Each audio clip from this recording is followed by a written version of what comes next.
Bismillah ar-Rahman ar-Rahim. J'ai été coupé dans le deuxième enregistrement, donc je reprends, où je me suis arrêté. وروي أن جنيدا قدس الله روحه العزيز رؤي في المنام بعد موته فقيل له ما الخبر يا أبا القاسم قال طاحت العبارات وفنيت الإشارات وما نفعتنا إلا ركعات ركعناها في جوف الليل. Il a été rapporté qu'on a quelqu'un, il a vu en rêve un imam qui est connu, qui s'appelle El Junayd. Il a été vu en rêve et on lui a dit alors, quelles sont les nouvelles, toi qui es mort, qui es dans l'au-delà? Il a dit, en vérité, dans le sens de ce qu'il a dit, euh, tout ce que j'avais, c'est-à-dire comme science, etc., tout ça, ça ne m'a pas été très utile. Mais ce qui m'a été utile, c'est quelques rak'at que je faisais la nuit. Et donc là, on voit que c'est Allah subhanahu wa ta'ala qui accepte et qui, on ne sait pas quelle action il accepte. Et aussi, le titre, l'entête de ce récit-là que je viens de lire, c'est Al-Ikhlas huwa an-nafi' wa ghayruhu yafna. La sincérité, c'est très important. C'est ça qui est utile. Le reste, ça n'a pas d'importance. Ce qui est le plus important, c'est la sincérité. Donc là, cet homme pieux, il a été vu en rêve, on lui a dit, alors, par rapport à tout ce que tu faisais, etc., tu étais occupé dans l'adoration, la science, tout. Il a dit non, moi, ce qui m'a été utile, c'est quelques rak'at que je faisais la nuit. أيها الولد لا تكن من الأعمال مفلسا ومن الأحوال خاليا وتيقن أن العلم المجرد لا يأخذ اليد. مثاله لو كان على رجل في برية 10 أسياف هندية مع أسلحة أخرى وكان الرجل شجاعا وأهل حرب فحمل عليه أسد مهيب ما ظنك؟ هل تدفع الأسلحة شره منه بلا استعمالها وضربها ومن المعلوم أنها لا تدفع إلا بالتحريك والضرب. فهكذا لو قرأ رجل 100,000 مسألة علمية وعلمها وتعلمها ولم يعمل بها لا تفيده إلا بالعمل. Alors là, c'est incroyable ce qu'il vient de citer comme exemple, l'imam al-Ghazali. Il dit, il donne l'importance de le fait de pratiquer la science, de mettre en application, de chercher à vivre ce qu'on a appris autant que possible. C'est obligatoire de pratiquer la science. Il dit, par exemple, tu vois quelqu'un, il est dans une terre, un terrain vague ou en forêt, etc. Il a avec lui des épées, des armes, il est courageux, c'est quelqu'un qui sait se défendre, c'est un cavalier. Et voilà qu'un lion, il se met à l'attaquer. Il dit, qu'est-ce que t'en penses? Le lion, il vient l'attaquer. Est-ce que les armes qu'il a, l'épée, l'arc, euh, la dague, est-ce que ça va le défendre contre le lion? Si cet homme qui connaît l'art du combat, qui est un cavalier, il ne se décide pas à les utiliser, est-ce que juste la présence de ces armes-là, ça va faire fuir le lion? Est-ce que ça va le faire fuir si le lion il l'attaque? Eh bien non, parce que la seule possibilité pour que le lion y fuit, c'est s'il se met à utiliser ces armes-là contre le lion et qu'il les bouge et qu'il essaye de le frapper avec. Il dit c'est pareil. Même si un homme il lit 100 000 questions ou points scientifiques de la science du din et qu'il les enseigne, qu'il les a appris et qu'il les transmet, mais qu'il ne les met pas en pratique, eh bien, elles ne lui seront pas utiles à part s'il les met en pratique. Je répète cette phrase en français puis en arabe après. Il dit c'est comme ça, si quelqu'un il a lu, c'est-à-dire il a appris 100 000 points dans la religion et il les a appris et il les a transmises, mais il ne les a pas mis en pratique. Elles ne lui seront d'aucune utilité, sauf s'il les met en pratique. Et pour info, ça c'est de moi, je l'ajoute. Par exemple, là il a dit 100,000 mas'ala, 100 000 points. Par exemple, dans le grand livre mère du fiqh maliki, on a par exemple Mukhtasar Khalil, le livre du résumé de Khalil, qui contient 120 000 points. 120,000 mas'ala في مختصر خليل هكذا قال العلماء. Il y a 120 000 points. C'est le livre mère du fiqh maliki. Eh bien voilà, il dit c'est pas utile, à part si tu le mets en pratique. On continue. ومثاله Ah oui, en arabe, فكذا لو قرأ رجل 100,000 مسألة علمية وعلمها وتعلمها ولم يعمل بها لا تفيده إلا بالعمل. C'est-à-dire, c'est important de mettre en pratique. ومثاله لو كان لرجل حرارة ومرض صفراوي يكون علاجه بالسكنجوبين والكشكاب فلا يحصل البرء إلا باستعمالها. Donc là, il donne un exemple, il dit si quelqu'un, par exemple, je ne sais pas, il a une fièvre ou une sorte de maladie, et que le remède, c'est par exemple, je n'arrive pas à savoir exactement ce que c'est. Ah, c'est un mélange, ce qu'il a cité, as-sikanjoubin. Il dit c'est un mélange khalit min khallin wa asal, un mélange de vinaigre et de miel, et wal keshkab ma'u sha'ir, de l'eau de blé, comme du sirop fait avec du blé à peu près, de ce que j'ai compris. En tout cas, on a compris que c'est une maladie et un remède précis. Il dit le remède, la guérison, elle ne peut venir que si tu prends le remède. Bien sûr, on sait que tout vient par Allah, mais Allah subhanahu wa ta'ala, il a fait des causes sur la terre. Et donc là, il explique que tu as le remède, mais tu ne peux pas guérir si tu ne le prends pas. Il faut l'utiliser. Si tu l'utilises, la guérison peut s'opérer. Fala yahsulu al-bur'u, la guérison, illa bisti'maliha, seulement si tu l'utilises.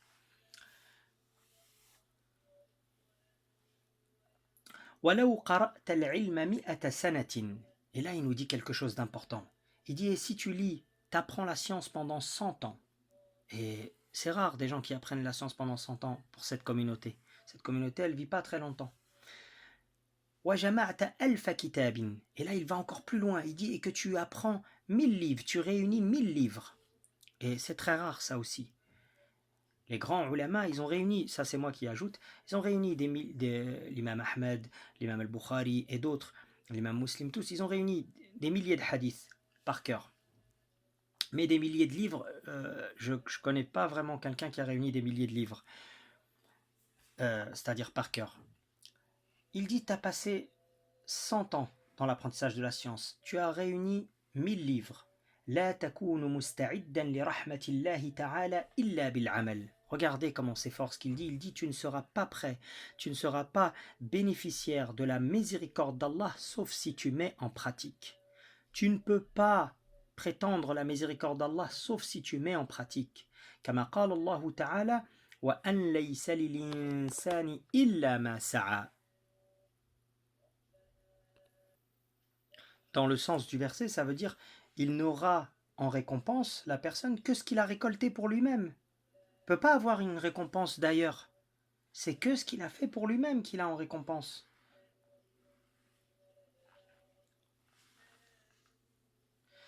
فمن قال إن هذه الآية منسوخة بقوله عليه السلام إذا مات ابن آدم انقطع عمله إلا من ثلاث الحديث فالمنسوخ هو هذا القائل. Et là, il va plus loin parce qu'il explique qu'il ne faut pas déplacer les choses hors contexte.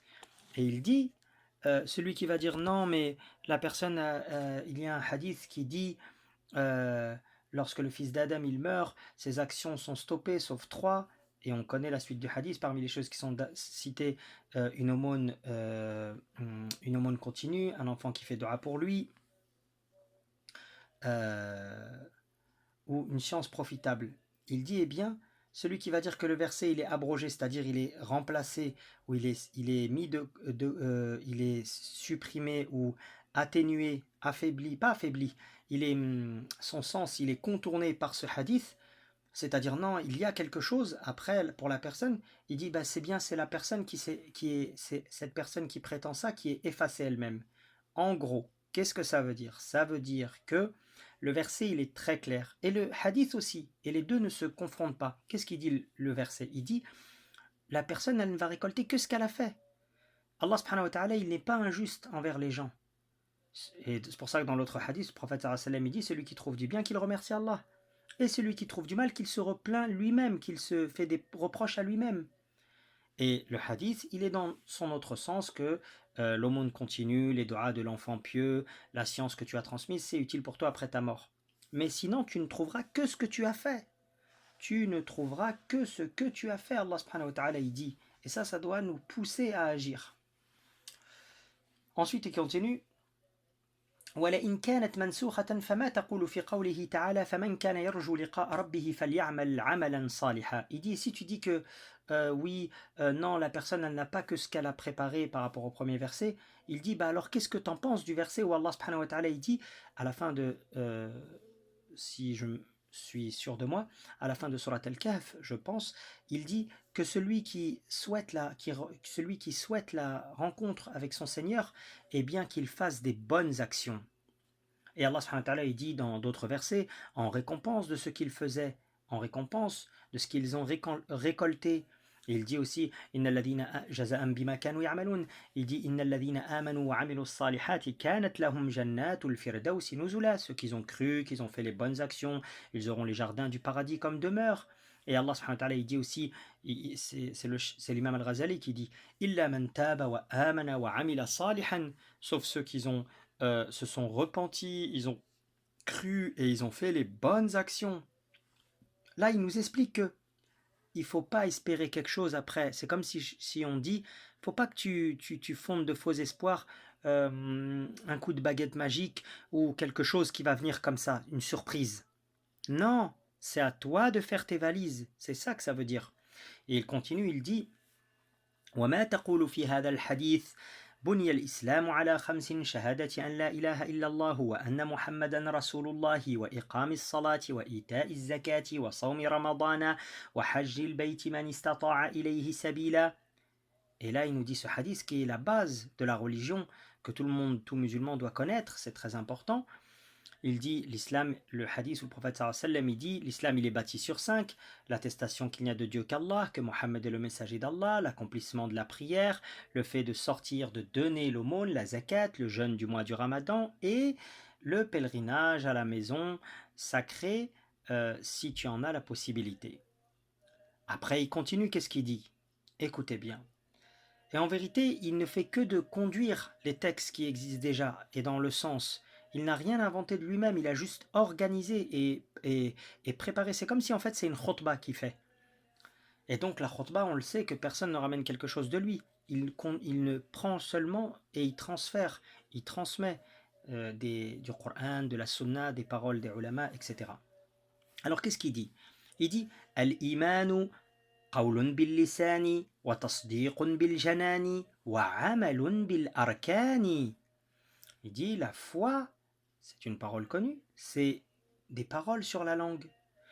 Rendre véridique, y croire avec le cœur et agir avec les membres, ça veut dire des paroles sur la langue, c'est ça la foi. Ça commence par la langue en apparence, mais c'est avec le cœur que ça se valide. Le cœur, il doit croire. Il doit y avoir quelque chose dans le cœur par rapport à ces paroles. Et après, il doit y avoir des actes qui prouvent. C'est ça la foi. La foi, c'est pas juste sur la langue. La foi, c'est pas juste dans le cœur. La foi, c'est pas juste des actes. Et en vérité, il n'y a rien dans le cœur. Non, c'est tous ces trois-là.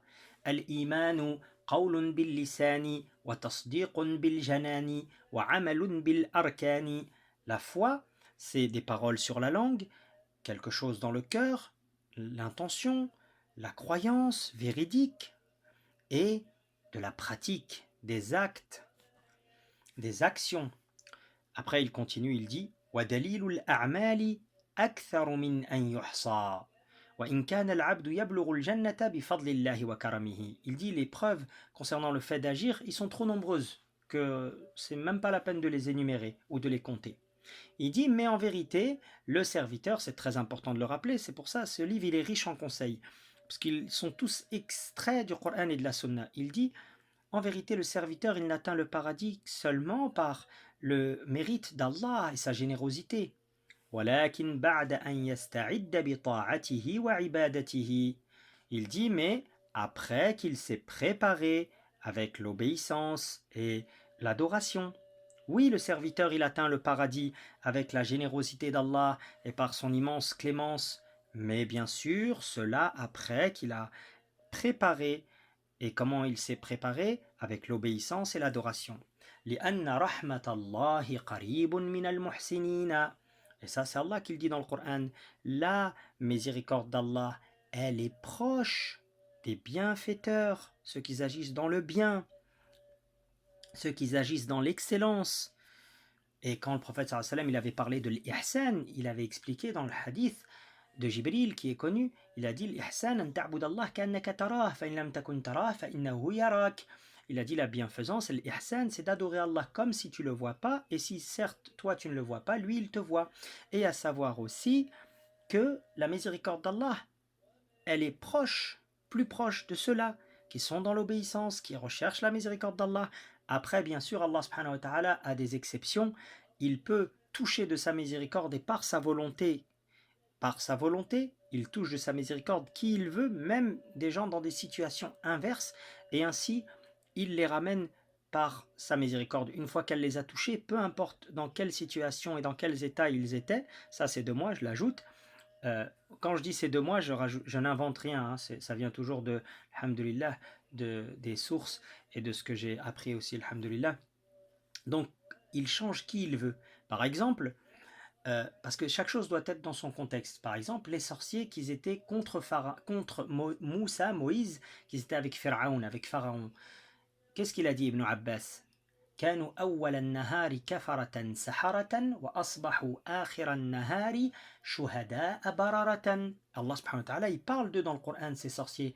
Ibn Abbas, il dit, ils étaient au début de la journée des gens non-croyants, des sorciers qui faisaient de la magie, et à la fin de la journée, c'était des gens qui ont atteint le martyre et la piété, des gens qui ont récolté la piété. Pourquoi? Parce que Pharaon, il ne va pas accepter qu'il se retourne contre lui, qu'il croit en Moïse, Moussa alayhi salam, et rejoint les rangs des croyants avec Moussa, Moïse et le peuple d'Israël, Banu Israël.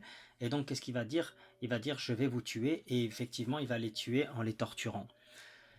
Et donc, on voit bien que eux, à la base, c'est quand ils ont vu, c'est là qu'ils ont cru. Ils ne sont pas partis chercher avant à écouter de Moussa ou etc.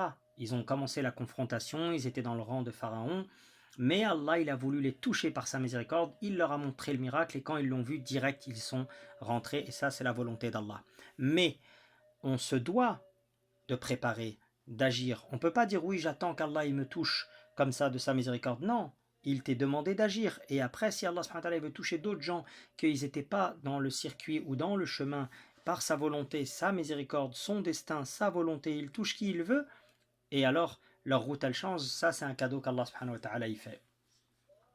Ensuite, ولو قيل يبلغ أيضا بمجرد الإيمان. Il dit, si quelqu'un il dit par exemple, on arrive quand même juste avec la foi, ça y est, on a la foi, on arrive, Inch'Allah.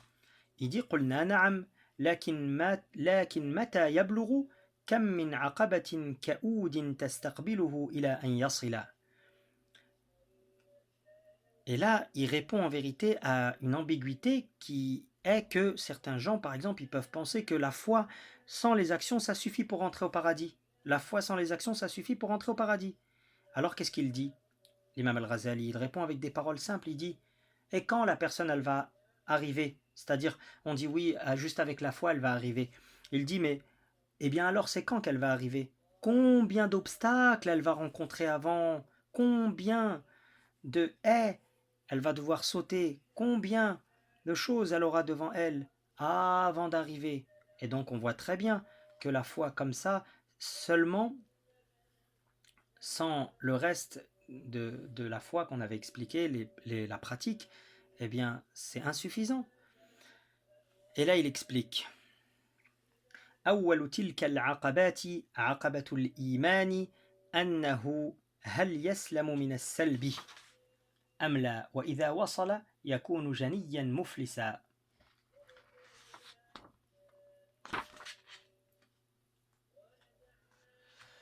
قال الحسن البصري رحمه الله يقول الله تعالى لعباده يوم القيامة ادخلوا الجنة برحمتي واقتسموها بقدر أعمالكم. Il y a des choses qui ont besoin de plus de détails pour que je puisse les traduire correctement, donc je les passe. Et là, il nous cite une parole de Hassan al-Basri où il dit, Allah subhanahu wa ta'ala, le jour du jugement, il dira à ses serviteurs, rentrez dans mon paradis par ma miséricorde.